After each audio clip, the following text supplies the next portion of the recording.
उसी के दौरान। क्योंकि कुछ बच्चे तो ऐसे भी थोड़े से परेशान हो जाते हैं कि सर मेरा एग्जाम अच्छा नहीं हुआ तो मुझे क्या करना चाहिए, या मेरा तो इस बार नहीं हो पाएगा, तो उस तरह के भी बच्चे होंगे। कुछ ऐसे बच्चे हैं कि सर हमारी एज पहली बार हो रही है। अधिकतर जो मैं ये वीडियो बना रहा हूँ मैं उन बच्चों के लिए बना रहा हूँ जो एकदम फ्रेशर हैं, पहली बार तैयारी के इस युग में आए हैं। और वो बच्चे किस तरह से उनको अपनी तैयारी को आयाम देने चाहिए, क्योंकि आपको अगले 6-8 महीने कैसे आपको तैयारी करनी है, क्या मन आपको रखना है, किस उद्देश्य से आपको या कितना टारगेट करके आपको रखना है कि आपका इसमें श्योर सिलेक्शन हो। अलग अलग स्टेट से इस वीडियो को बच्चे देखेंगे तो हर स्टेट्स का इसमें अलग अलग रोल होता है। तो मान लीजिए यूपी में अगर हाई कट ऑफ, हरियाणा में अगर हाई कट ऑफ जाएगी, राजस्थान में हाई कट ऑफ जाएगी, तो वहीं पे थोड़ी कम कट ऑफ बिहार की जाएगी, एमपी की जाएगी, उत्तराखंड की जाएगी, हिमाचल प्रदेश की जाएगी। और थोड़ी कम कट ऑफ पे आऊंगा महाराष्ट्र, वेस्ट बंगाल, उड़ीसा, गुजरात पे जाएंगे। और कम कट ऑफ पे जाऊंगा तो नॉर्थ ईस्ट के स्टेट्स हो गए, सेवन सिस्टर्स। और अगर मैं देखूं तो साउथ इंडियन स्टेट्स हैं, तो ये काफी कम कट ऑफ पे रहते हैं। ठीक है, तो ये मैंने आपको एक ओवरव्यू दिया है कि कट ऑफ जो है हाई फाई कहाँ रहती हैं, और ये स्टेट वाइज कट ऑफ लगती हैं। अभी मैं, हाँ, झारखंड को भी देखूंगा तो झारखंड को भी मैं काफी कम कट ऑफ में रखता हूँ, जैसे वेस्ट बंगाल और महाराष्ट्र जैसी कट ऑफ में रखता हूँ। ठीक है, तो झारखंड वाले बच्चों के लिए भी एक बहुत अच्छा अवसर है इस वैकेंसी में अपना कदम रखने का। हालांकि यूपी, राजस्थान और हरियाणा वाले बच्चों को मुश्किल होता है सिलेक्शन में इसमें, क्योंकि ये कारण है उस बात का कि भाई यहाँ पर जो कट ऑफ है वो काफी हाई फाई जाती है। पर ऐसा नहीं है कि वो हाई फाई नंबर नहीं लाए जा सकते, वो बहुत आसानी से लाए जा सकते हैं। आप ही लोगों के बीच से बच्चे लेकर के भी आते हैं।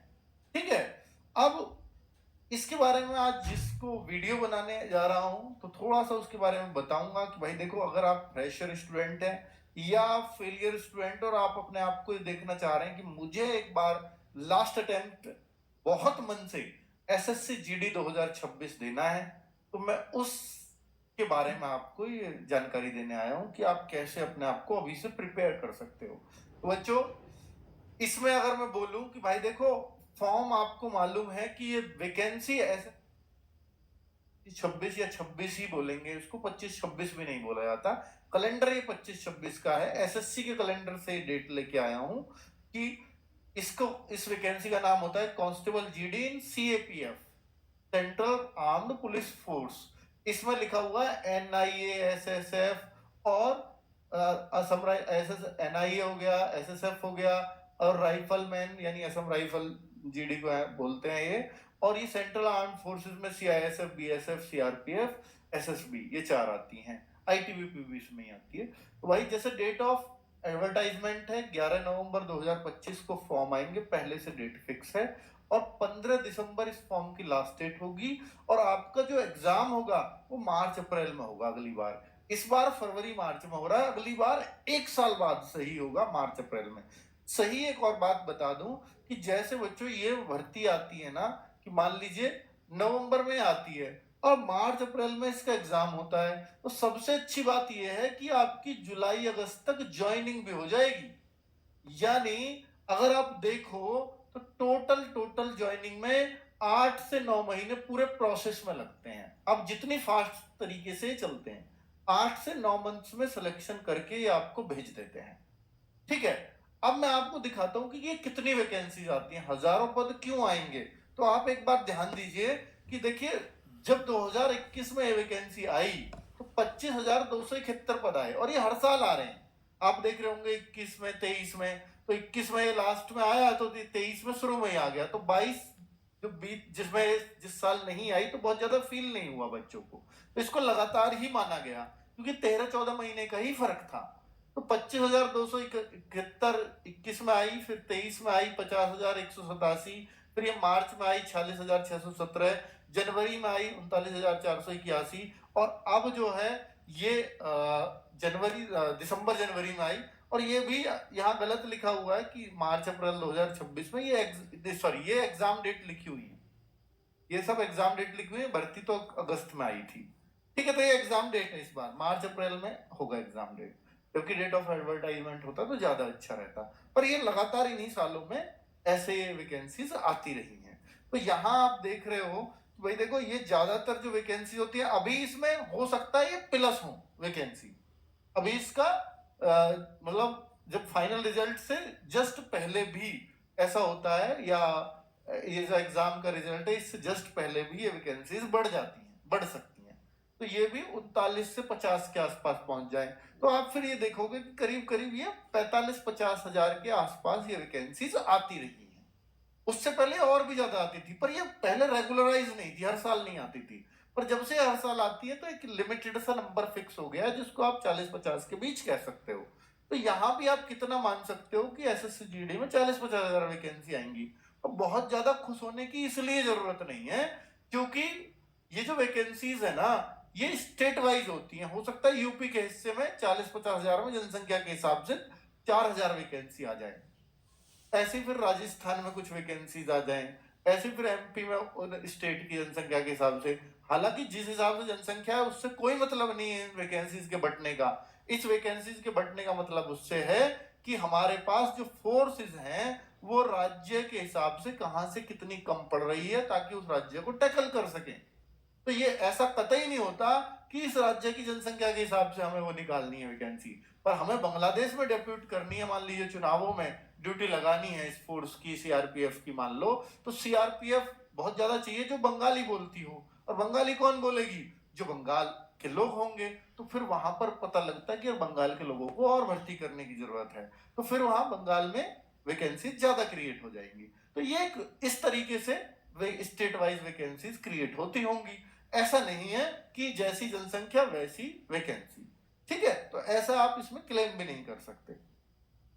इसमें तीन स्टेप होते हैं। सबसे पहले एग्जाम होता है, फिर फिजिकल होता है, और फिर आपका डीएमई लिखा है, डिटेल्ड मेडिकल एग्जामिनेशन, यानी फिर आपका मेडिकल होता है। तो 3 स्टेप्स में भर्ती क्लियर हो जाती है। और भाई सबसे जो मेन रोल है ना, ये तो सिर्फ इसमें फिजिकल में कुछ नहीं होता, रनिंग होती है बस, और ये जो है ना इसमें सिर्फ एग्जाम होता है, और ये जो एग्जाम है यही सब कुछ है। मेडिकल में अधिकतर बच्चे पास हो जाएंगे, फिजिकल में अधिकतर बच्चे पास हो जाएंगे जो रनिंग की प्रैक्टिस कर रहा है। ये जो है ये है वो असली चीज, एग्जाम, कि आप इसकी कितनी अच्छी तैयारी करते हैं। इसमें क्वालिफिकेशन सिर्फ 10th पास होती है, सिर्फ 10th पास। 10th अगर आप पास हैं और आप 18 साल के हो गए हैं तो आप ये फॉर्म भर पाएंगे। कब तक भर सकते हैं 18 साल से, मैं अभी वो भी बताऊंगा। जो पे स्केल होता है इनका, जो एनसीबी को अगर छोड़ दें, एनसीबी सिपॉय इन एनसीबी ये कभी कभी आती है, अभी पिछले 2 बार से तो नहीं आई है एनसीबी के वैकेंसी। ये नारकोटिक्स विभाग होता है, सबसे छोटा पद होता है सिपॉय इन एनसीबी, जो सबसे लोएस्ट पे ग्रेड पे होता है, लेवल 1। गवर्नमेंट में, सेंट्रल गवर्नमेंट में जो जॉब बनाई गई है वो लेवल के हिसाब से बनाई गई है, लेवल 1, लेवल 2, लेवल 3, जिसका जैसा लेवल वो उतनी बड़ी जॉब, ठीक है। अभी जैसे ये बाकी को एनसीबी के अलावा मैं एसएसजीडी में बाकी पोस्ट की बात करूं, सीआईएसएफ, सीआरपीएफ, बीएसएफ, वो सब लेवल 3 में आती है, लेवल 3, ठीक है। अदर पोस्ट यानी एनसीबी के अलावा सारी पोस्ट लेवल 3 में आएंगे, और उनकी सैलरी भी ज्यादा बनेगी। मैं वो सैलरी भी बताऊंगा हर कोर्स में कितनी कितनी सैलरी करीब बन जाती है। एज अगर आप देखेंगे तो एज जो बनेगी बच्चों, वो मतलब यहां पर तो ये पिछला वाला नोटिफिकेशन है, तो इसको काट के मैं आपको बिल्कुल फिक्स एज लिख रहा हूं कि जो एसएससी जीडी के बच्चे हैं और 1/1/2026 को जिनकी एज 18 से 23 साल, 23 ईयर्स हो रही होगी, ये जनरल ईडब्ल्यूएस कैटेगरी, अगर ओबीसी हो तो 18 से 26 ईयर्स, और अगर एससी एसटी हो तो 18 से 28 ईयर्स के बीच जिन बच्चों की एज हो रही होगी वो इसमें फॉर्म भर पाएंगे। अब ये 18 साल, अब आप देखो कि जिस बच्चे का 1/1/2007 को भी जन्म हुआ है वो भी इस फॉर्म को भर पाएगा, जबकि आप 2007 वाले को आज देखोगे, 2007 नहीं है 8 वाला भी आ जाएगा, 7 वाले तो सभी भर देंगे, लेकिन 2008 में वो बच्चा फॉर्म भर पाएगा जिसकी 1 जनवरी डेट ऑफ बर्थ है। 1 जनवरी के बाद कोई पैदा हुआ नहीं भर पाएगा। 2008 में सिर्फ 1 दिन वाला जिसकी 1 जनवरी को है, लेकिन 2007, 2006 ये तो सारे बच्चे फॉर्म भर पाएंगे, ठीक है। तो ये 1/1/2008 से 1/1/2026 तक पूरे 18 साल हो जाते हैं। जैसे ही 2-1 किया तो 17 साल 11 महीने 29 दिन आ जाएगा, तो फिर आप फॉर्म नहीं भर पाओगे। ठीक है, तो समझ में आ गया, एकदम क्लियर हो गया कि एक एक 2008 वाला भर पाएगा, तो इसका मतलब 2007 वाले सारे। हाँ ठीक है, तो ये फॉर्म जब आएंगे जब आपके 18 हो या ना हो, पर एक एक 2026 को अगर आपके 18 हो रही होगी तो ये फॉर्म आपका फिलअप हो जाएगा। क्लियर बच्चों, ये सारा मैंने बहुत आसानी से आपको आसान वे में समझा दिया है। एग्जाम जिसको सबसे ज्यादा बच्चा सीरियस लेता है वो ये एग्जाम है, और यही वो चीज है कि भाई साहब अगर ये तुमने क्लियर कर लिया और इस पे तुम्हारी पकड़ है तो सिलेक्शन आपका कोई रोक नहीं सकता, क्योंकि रनिंग को और मेडिकल को तो ना के बराबर माना जाता है। असली चीज यही है, ठीक है ना, क्योंकि सबसे ज्यादा अगर कोई बच्चा बाहर करने का तरीका है इनके पास तो वो एग्जाम है। सोचो कि 50 लाख फॉर्म आएंगे, कितने, 50 लाख, और जब वो एग्जाम में पास करते हैं ना तो पता लगता है कि भाई जो एग्जाम में पास करेंगे वो आपकी वैकेंसीज का 10 से 12 गुना पास करते हैं। और 10 से 12 गुना मान लीजिए 50,000 वैकेंसी भी मैं मान लूं, 50,000, और 50,000 में 10 गुना बच्चे पास किए, 10 गुना नहीं करते आजकल, 8 8.5 गुना ही करते हैं, मान लीजिए, फिर भी मैं मान लेता हूं 5 लाख बच्चे पास हुए, तो आप देखो ना 45 लाख बच्चा कहां फेल हुआ, 45 लाख बच्चा यहां फेल हुआ। तो ये ही है वो कंपटीशन कि आपको पहले क्रीम में आना होगा, और फिर मान लो इन 5 लाख में से पता चलता है कि फिजिकल मार दिया 1 लाख ने, अब बाकी के, अब वैकेंसी है 50,000, तो बाकी 50,000 कहां से फिल करेंगे फिर ये, फिर इसमें से फिर जो जिनके और अच्छे मार्क्स होंगे फिर दोबारा इसी एग्जाम पे कट ऑफ लगेगी। यानी इन 5 लाख में से फिजिकल लगवाएंगे, 1 लाख बच्चा मेडिकल फिजिकल सब फिट हो गया, मेडिकल फिजिकल अब साथ साथ होंगे, ठीक है, एग्जाम कराते ही पास हुए बच्चे फिजिकल के लिए उन सबका मेडिकल कराएंगे, पिछली बार से रूल बन गया है। तो फिर मान लीजिए 1 लाख बच्चे हो गए, तो 1 लाख बच्चों में से 50 कैसे लें, फिर एग्जाम पे कट ऑफ, क्योंकि मेडिकल फिजिकल सब क्वालिफाइंग है। यही वो चीज है जहां से इस बार बार इस कट ऑफ को बढ़ाते रहते हैं, तो जिसके इसमें ज्यादा मार्क्स होंगे वो सिलेक्शन ले जाता है। और भाई यही वो तय करता है कि आपको सीआईएसएफ मिलेगी, बीएसएफ मिलेगी, एसएसएफ मिलेगी, मैं वो सारी पोस्ट भी अभी बता रहा हूं।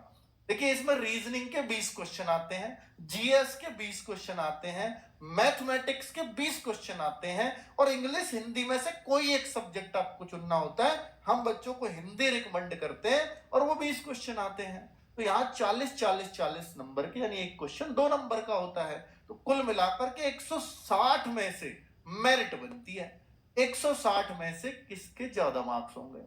और बच्चों पिछली बार बता दूं, जो पहला रैंक 1 बना था ना, उसके 160 में से 171 मार्क्स आए थे। रैंक 1 जो बच्चा बना उसके 160 में से 171, सर ये कैसे पॉसिबल है, ये पॉसिबल है, शाहरुख खान नाम था उस लड़के का, और भाई वो आरडब्ल्यू का स्टूडेंट रहा, आपको खुशी होगी, और एक आलोक राठिया मैं उसका भी जिक्र करूंगा, तो वो रैंक 2 रहा था। तो 160 में से 171, क्या इस बच्चे ने सारे के सारे क्वेश्चन सही किए होंगे, तब भी 160 में से 160 बनते हैं, नहीं इसने सारे भी सही नहीं किए, तब भी इसके 171 हो गए थे। इसका एक प्रश्न छूटा था, एक गलत भी हुआ था, तो सोचो ना इसके नंबर कितने बनेंगे, तो इसका मतलब है इसके 157.75 नंबर बने होंगे, जिस हिसाब से यहाँ पे कैलकुलेशंस हैं। तो उतने नंबर बने, तो फिर 171 कैसे बने, एक तो नॉर्मलाइजेशन, नॉर्मलाइजेशन के साथ मेरिट लगती है कि भाई आपको इसको 7-8 नंबर का नॉर्मलाइजेशन मिल गया, या जितने का भी मिला 6-7 का, और इसको फिर एनसीसी के भी मार्क्स मिल गए।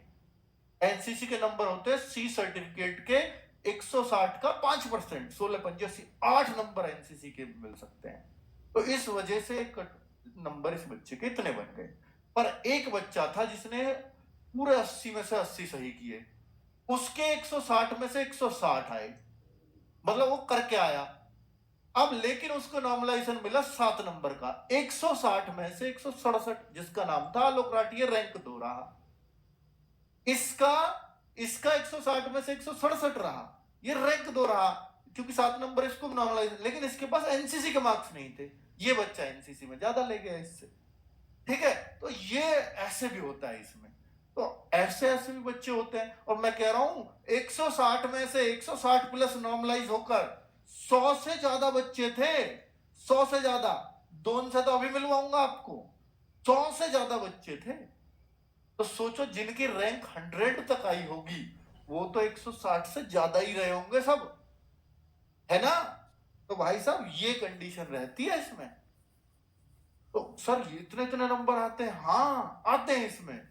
अब मैं आपको बताऊं, जो भाई देखो सबको पता है कि यार बेस्ट प्लेटफॉर्म एसएससी जीडी में कौन सा है, सबको मालूम है कि रोजगार ब्लिंकिट से पढ़ना है, हर कोई बच्चा यहां से पढ़ रहा होता है।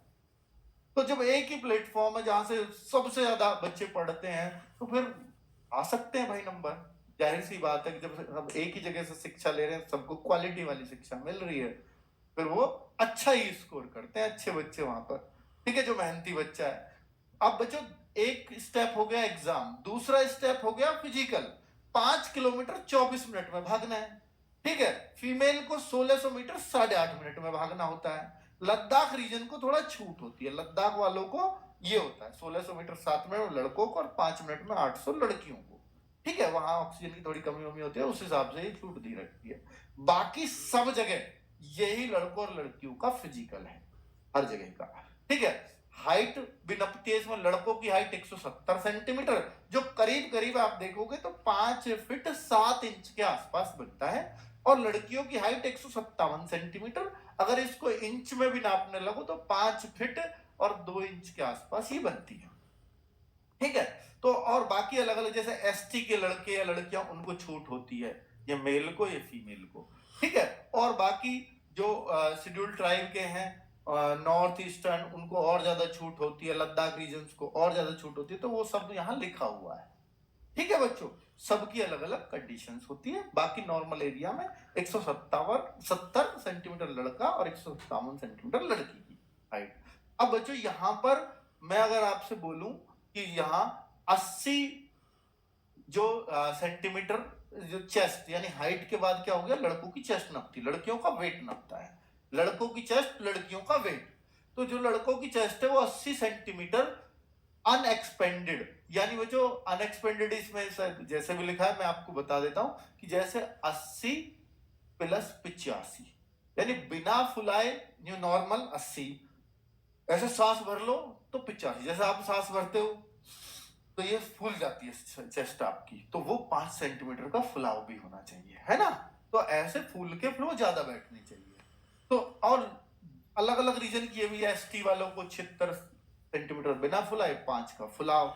ऐसे ही यहाँ लड़कियों का कोई चेस्ट नहीं नपती, लड़कियों का उनकी हाइट के अकॉर्डिंग वेट देखा जाता है। अब किसकी हाइट ज्यादा है तो उसको वेट थोड़ा सा ज्यादा भी चलेगा, जिसकी कम है उसका वेट कम चलेगा। ये कहां से चार्ट मिलता है किसकी कितनी चलेगी, मेरी हाइट कितनी है, मैं उस हिसाब से देखना चाहूं तो गूगल पे आपको चार्ट मिल जाता है, स्टैंडर्ड हाइट के साथ स्टैंडर्ड वेट, ठीक है। तो वही यहाँ उससे 5 किलो अप और डाउन, जैसे मान लीजिए किसी की हाइट बैठी 158 सेंटीमीटर और इस पे वेट लिखा हुआ है कि भाई आपको कम से कम 52 किलो वजन होना चाहिए, तो इसमें +5 भी चल जाएगा, -5 भी चल जाएगा, पर इससे ज्यादा नहीं चलेगा, ठीक है। आप मान लीजिए 40 किलो की है तो आपको बाहर भी कर देंगे, ठीक है।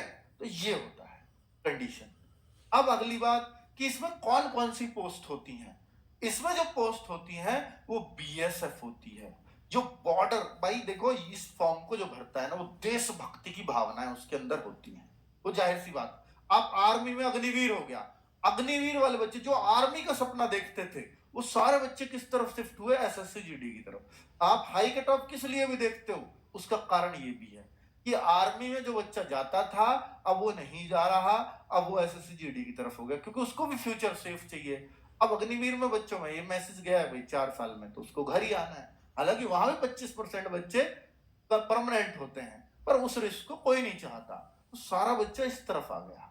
तो आप देखते हैं कि बीएसएफ में CISF, CRPF, SSB, ITBP, Assam rifle, NCB, ये कभी कभी आती है वैकेंसी, और एसएसएफ, ये वो वैकेंसीज है जो हर बार आती है, ठीक है। अब आप इसमें देखते हैं तो सैलरी सर कितनी बनती है, वर्दी कैसी होती है, तो मैं ये सब आपको दिखाने वाला हूं।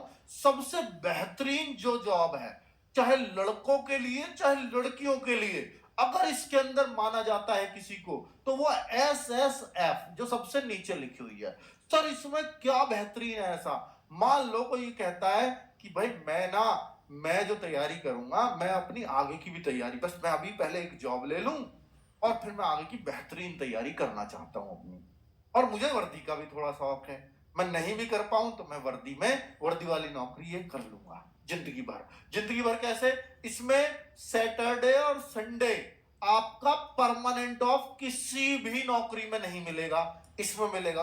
और सैटरडे संडे के अलावा मान लीजिए मंडे टू फ्राइडे जो बचा, इसमें मात्र 6 घंटे नौकरी, मात्र 6 घंटे नौकरी। भाई बताओ इससे आसान जॉब कौन सी होगी? पर इसको भी नहीं लेते कुछ बच्चे कि मुझे देश सेवा का शौक है। तो यहां पर आप बिल्डिंग की सेवा कर रहे हो, बिल्डिंग की रक्षा कर रहे हो, जो भारत सरकार की देश सेवा वो भी है नो डाउट, पर यहां पर आप जो भारत सरकार की पुरानी बिल्डिंग है, नई पे भी नहीं लगाते आपको, तो पुरानी बिल्डिंग्स हैं उनकी सिक्योरिटी में आप लोगों को रखा जाता है, ठीक है, और ये 6 घंटे की नौकरी है। तो भाई साहब ये सबसे अच्छी मानी गई है लड़कों के लिए, लड़कियों के लिए, क्योंकि आराम बहुत है आजकल। भारत में आराम पसंद है, इस वजह से लोग इसे चुनते हैं और आगे की तैयारी हो जाती है, कुछ समय